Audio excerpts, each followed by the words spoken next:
there in Fayetteville, and plenty of humidity for everyone today, but not as much rain as we expected. There are a few showers out on the radar. You got to get close to your TV to see them. They're not going to last into the evening, and they're not going to impact most of us.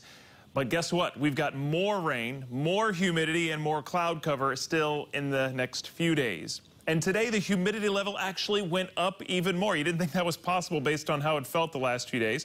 But today, that dew point temperature made it up to 75, a degree or two higher than it was yesterday, and a degree or two more into the steamy zone. That's not going to change until we get a cold front in here.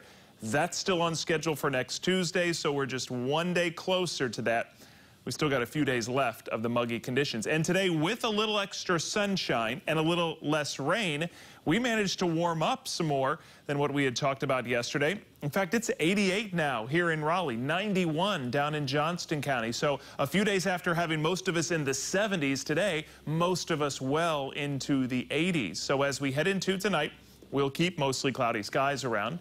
We'll keep small rain chances for the next few hours and then generally dry into the overnight hours. Once again, we could have some fog to start Friday morning. And our temperatures will slowly fall and then hold in the mid-70s as we head toward the last day of this shortened work and school week. So the big picture has a couple changes on us, but the end result really isn't that different. The end result is it's still warm, it's still muggy outside. We have that flow generally coming from the ocean to help out with all those conditions, but what we don't have is that area of low pressure that we've been watching along with the National Hurricane Center. What we do have is kind of an elongated area of low pressure.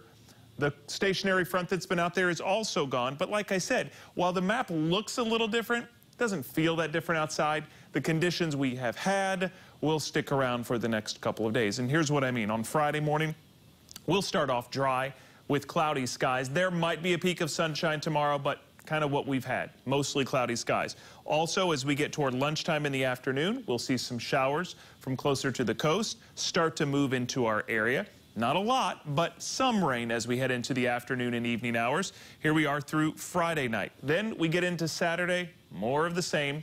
Friday night into Saturday morning, we'll watch Futurecast keep us mostly cloudy. Could be a few isolated showers Saturday morning, but as all that moisture continues to stream in from the southeast, Saturday afternoon and evening, another chance of a few scattered showers. And as we look into the tropics, we've got a lot to talk about. We don't have technically that area of low pressure anymore a few hundred miles off the North Carolina coast, but we do have another one down by the Bahamas that has a 40% chance of developing, could move into the Gulf of Mexico in the next few days. And there's also one currently in the Gulf of Mexico that could move into the Western Gulf with just a 20% chance of development. So let's keep count here. That's two. We know about Paulette and Renee, both still tropical storms in the open waters of the Atlantic, both expected to move more north than anything. Both could become hurricanes in the next few days. The one that's going to be closer to the United States is Paulette. That could be around Bermuda next Tuesday as a hurricane. But remember, we've got a cold front, so that will most likely keep that one away. So that's 4 total now. And let me add a 5th one to the mix. This is just coming off the coast of Africa, so obviously way out there, but a 90% chance of developing in the next 5 days. And next up on the list, the S-named storm, that's Sally this year.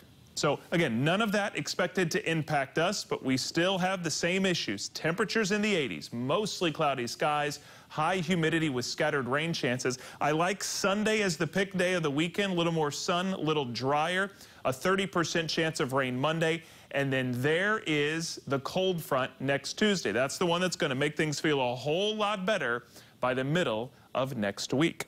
As we mentioned, things are really busy out in the tropics, but today is the peak average day of the hurricane season.